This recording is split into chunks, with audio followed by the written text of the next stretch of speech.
आप सबका स्वागत है फिर से एक नए वीडियो में। तो इस वीडियो में हम बात करने वाले हैं 11वीं क्लास के समाज जो आपका यहाँ पे समाजशास्त्र का पेपर होने वाला है 22 तारीख को। तो उसका पूरा का पूरा पेपर हम यहाँ पे लेके आ गए हैं जो आपके लिए बहुत ही इंपॉर्टेंट होने वाला है। तो इस वीडियो को पूरा का पूरा लास्ट तक देखना है। जो भी स्टूडेंट चैनल पर पहली बार चैनल को सब्सक्राइब करें, वीडियो को ज़्यादा से ज़्यादा शेयर करें। इस वीडियो के माध्यम से मैं आपके जो समाजशास्त्र पेपर में प्रश्न आने वाले हैं सारे के सारे इंपॉर्टेंट प्रश्न मैं आपको बताने वाला हूँ। तो वीडियो को पूरा का पूरा लास्ट तक देखते रहना। अगर चैनल पर पहले हो चैनल को सब्सक्राइब कर लेना है। तो आपको यहाँ पर सबसे पहले ऊपर आपको अपना रोल नंबर डाल लेना है। ये आपका यहाँ पे कक्षा 11वीं का वार्षिक परीक्षा 2024-25 का पेपर है जो आपका सोशियोलॉजी मतलब कि समाजशास्त्र का पेपर होने वाला है। इसके अंदर टोटल 23 प्रश्न पूछे जाने वाले, 3 घंटे का आपको समय मिलने वाला और टोटल आपका 80 नंबर का पेपर होने वाला। तो पूरे के पूरे 80 नंबर आपके इसी वीडियो के माध्यम से आने वाले। वीडियो को पूरा का पूरा देख लेना है। एग्जाम देने से पहले 1 से 2 बार इस वीडियो को जरूर देखें जिससे आपको सारे के सारे प्रश्न अच्छे से याद हो जाए। और इन सब के प्रश्नों के आंसर भी आपको वीडियो के लास्ट में बताने वाला हूँ कि कहाँ पे इन सब के आंसर मिलेगा, पीडीएफ भी कहाँ पे मिलेगा, सारी की सारी जानकारी आपको वीडियो के लास्ट में देने वाला। बस वीडियो को पूरा का पूरा देखते रहना है। चैनल पहली बार चैनल को आप पूरा का पूरा सब्सक्राइब कर लेना है। अब हम बात कर लेते हैं यहाँ पर पहले प्रश्न की कि इसमें पहला प्रश्न क्या पूछेगा उसकी बात कर लेते हैं। तो यहाँ पे आप देख सकते हैं कि पहला प्रश्न पूछा गया जिसके अंदर पूछा है कि निम्नलिखित विकल्पों में से सही विकल्प का चयन कीजिए। जो टोटल आपके 6 नंबर के होने वाले हैं और टोटल आपके यहाँ पर 6 प्रश्न पूछे गए। तो सारे के सारे प्रश्नों के आंसर मैं आपको देने वाला। बस वीडियो में आपको बना रहना, वीडियो को पूरा का पूरा लगता देखते रहना। तो इसमें जो सबसे पहला प्रश्न पूछा गया है आपसे उसको देख लीजिएगा।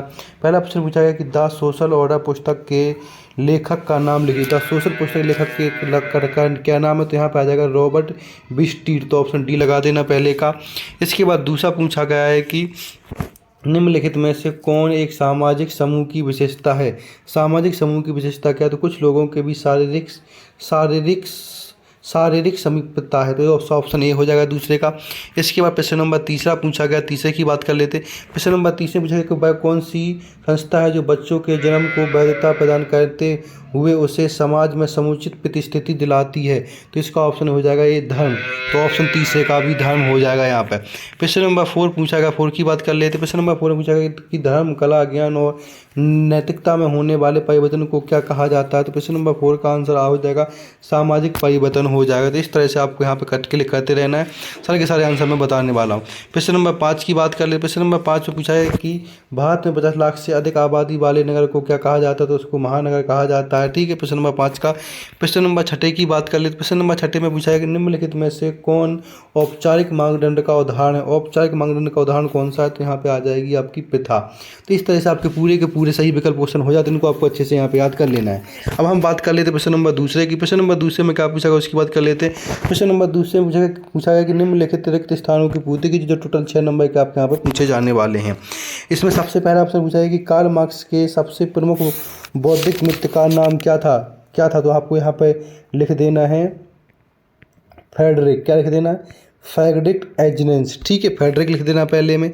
दूसरे में देख लेना कार्ल मार्क्स के अनुसार वर्ग संघर्ष डैश व्यवस्था का अनिवार्य परिणाम किसका है? तो यहाँ पे आपको लिख देना श्रम विभाजन। क्या कर देना है? श्रम विभाजन। इस तरह से पूरा का पूरा आपको लिख देना प्रश्न नंबर दूसरे में। प्रश्न नंबर तीसरे की बात जिसमें पूछा गया जी.एस. घुरे भारत के डैश विश्वविद्यालय में समाजशास्त्र विभाग के अध्यक्ष रहे। किस में रहे? कहाँ पर रहे? तो आपका यहाँ तीसरे में आ जाएगा बम्बई।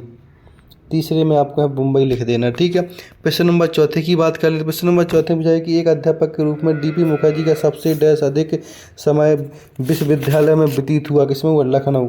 तो चौथे में आपको यहाँ पर लखनऊ लिख देना। ठीक है, इस तरह से।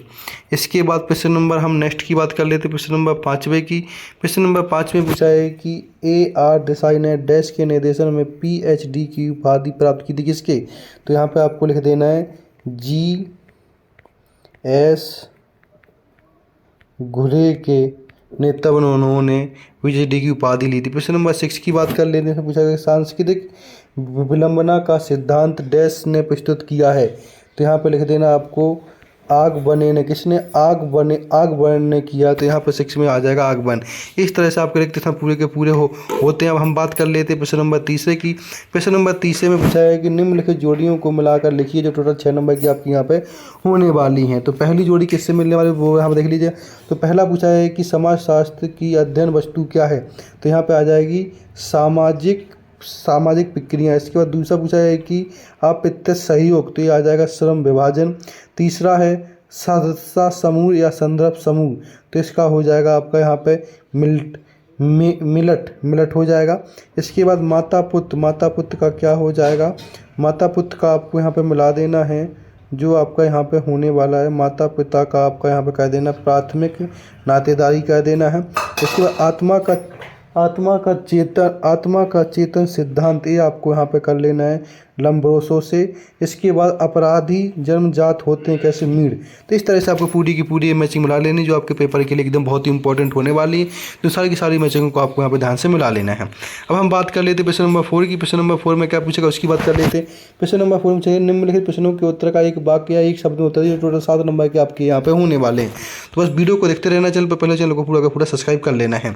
अब हम बात कर लेते हैं पहले प्रश्न से पूछा है कि M.N. श्रीनिवास ने सबसे पहले भारत के किस विश्वविद्यालय में समाजशास्त्र के प्रोफेसर पद पर कार्य किया था। तो आपको यहाँ पर लिख देना है सयाजी राव। क्या लिख देना है, सयाजी राव लिख देना आपको यहाँ पे। तो इसको आपको इस तरह से लिख लेना पहले में। दूसरा पूछेगा कि D.P. मुखर्जी ने भारत में विकास की संभावना को ध्यान में रखते हुए किस विषय को विकसित करने पर बल दिया है, मौलिक कर्तव्य को। किसको, मौलिक कर्तव्य। तो यहाँ पे आपको मौलिक कर्तव्य लिख देना है दूसरे में। प्रश्न नंबर 30 पूछा है कि वेबर का जन्म किस देश में हुआ था। तो आपको तीसरे में लिख देना जर्मनी में। कहाँ पे हुआ था, जर्मनी में हुआ था। प्रश्न नंबर 4 की बात कर लेते हैं। प्रश्न नंबर 4 में पूछा गया कि जिस नगर की आबादी 10 लाख से अधिक होती है उससे किस तरह का नगर कहा जाता है। तो उसको विशाल नगर क्या कहा जाता है, तो विशाल नगर आपको यहाँ पर लिख देना है, विशाल नगर। ठीक है। प्रश्न नंबर 4 में 5 में पूछा है कि आर्गवन ने संस्कृति के किन 2 प्रमुख रूपों की विवेचना की है, भौतिक और आभीति की। किसकी, भौतिक और आभीति लिख देना आपको यहाँ पर प्रश्न नंबर 5 में। तो इस तरह से प्रश्न नंबर 5 पूरा होता है। 6 में पूछा जाएगा अपनी जाति के अंदर किया गया विवाह क्या कहलाता है, जातीय विवाह। क्या हो जाएगा आपका यहाँ पे, जातीय विवाह लिख देना आपको यहाँ पे प्रश्न नंबर 6 में। प्रश्न नंबर 7 में पूछा गया है कि समाजशास्त्र के जनक का नाम क्या था। तो इसको लिख देना आपको अगस्त्य कामटे। अगस्त्य कामटे आपको यहाँ पर लिख देना प्रश्न नंबर 5 में। तो इस तरह से पूरे के पूरे प्रश्न ये होते हैं। अब इसके बाद हम बात करने वाले हैं आपके प्रश्न नंबर 5 की। प्रश्न नंबर 5 में पूछा गया कि सत्य असत्य लिखिए, जो टोटल 5 नंबर का प्रश्न है। 5 नंबर का प्रश्न है टोटल, ऐसा आपका इसमें 7 नंबर के प्रश्न बनते हैं। तो पहला पूछा गया कि नगर की सीमा से लगे हुए गाँव को उप नगरीय गांव कहा जाता है। ये आपकी बात सत्य हो जाएगी। दूसरा पूछा गया विभिन्न समाजों में विवाह की प्रवृत्ति का निर्धारण सामाजिक मूल्यों के अनुसार किया जाता है। ये भी आपका यहाँ पर सत्य हो जाएगा। तीसरा सामाजिकरण व्यक्ति के नैतिक विकास की प्रक्रिया है। ये भी आपका यहाँ पर एकदम सत्य हो जाएगा। चौथा पूछा गया कि यहाँ पर सत्ता से संबोधित आदेशों का पालन करना सभी के लिए अनिवार्य होता है। तो ये भी आपका यहाँ पर सत्य हो जाएगा। हम बात कर लेते हैं प्रश्न नंबर 5 की। प्रश्न नंबर 5 में पूछा गया है कि AI देसाई ने अध्ययन के मार्क्सवादी दृष्टिकोण का हमेशा विरोध किया है। ये आपका यहाँ पर असत्य हो जाएगा। छठा पूछा है कि M.N. श्रीनिवास भारतीय गाँव का प्रमाणिक अध्ययन करने वाले एकमात्र समाजशास्त्री थे। ये आपका सत्य हो जाएगा। सातवां विषय भारत में जातियों के विभाजन को मजबूत करने में अंतर व्यवहार का नियम महत्वपूर्ण रहता है। ये आपको यहाँ पर सत्य हो जाएगा। तो यहाँ पे आपके सत्य असत्य पूरे होते हैं, इनको भी आपको यहाँ पर ध्यान से देख लेना है। अब हम बात कर लेते हैं प्रश्न नंबर 6 की। तो यहाँ से 6 से जो भी प्रश्न आपके होने वाले हैं उनमें आपसे 2 प्रश्न पूछे जाएंगे और 2 में से कोई एक प्रश्न करना है, जो आपका यहाँ पर 2 नंबर का एक प्रश्न होने वाला है। तो 6 में पूछा है कि जनानकी का क्या अर्थ होता है, यहाँ पे जनसंख्या विस्फोटक का अर्थ होता है। ये प्रश्न नंबर 7 पूछा गया कि विस्थापन स्तर किसे कहते हैं।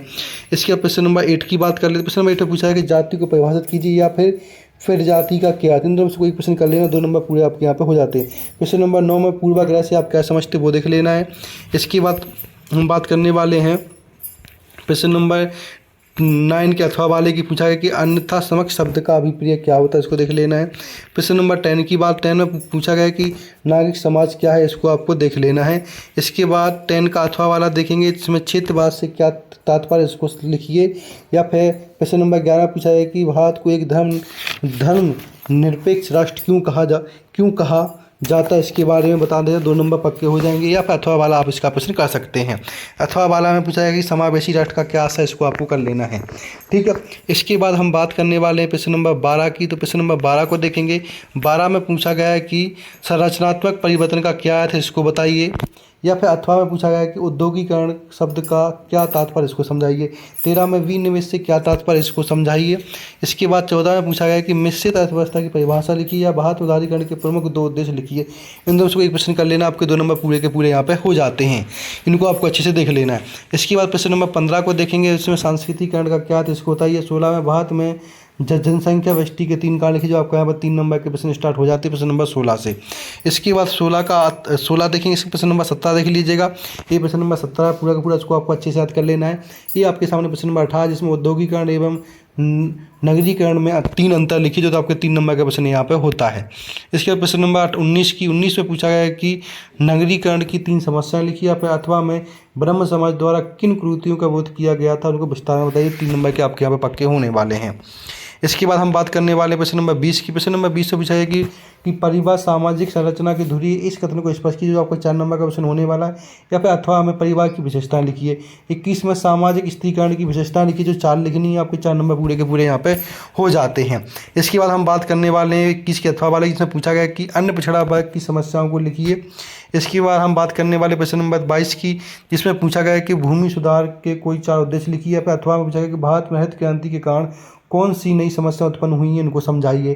प्रश्न नंबर 23 में नर्मदा आंदोलन पर टिप्पणी लिखिए, जो 4 नंबर का प्रश्न आपका यहाँ पे होने वाला है। अथवा में पूछा गया है कि महिला आंदोलन के मुख्य उद्देश्य लिखिए, जो आपको 4 नंबर के होने वाले हैं। तो इस तरह से आपका पूरा का पूरा समाजशास्त्र का पेपर हो जाता है। इन सब के आंसर आपको टेलीग्राम चैनल पर मिल जाएंगे, जिसको वहाँ पर PDF के माध्यम से सारे के सारे प्रश्नों के आंसर बता दिए जाएंगे, जिसका लिंक आपको इसके वीडियो के नीचे मिल जाएगा। तो वहाँ से आप डायरेक्ट ज्वाइन करके PDF पा सकते हो, वहाँ पर सब आंसर मिल जाएंगे। इन सारे के सारे प्रश्नों को आपको अच्छे से देख लेना, और पेपर देने से पहले 1 से 2 बार वीडियो को पूरा का पूरा अच्छे से देख लेना, जिससे आपके सारे के सारे प्रश्न हो जाते हैं। तो ऐसे इंपॉर्टेंट अपडेट के लिए चैनल को लाइक कर सके, वीडियो जाना शेयर कर।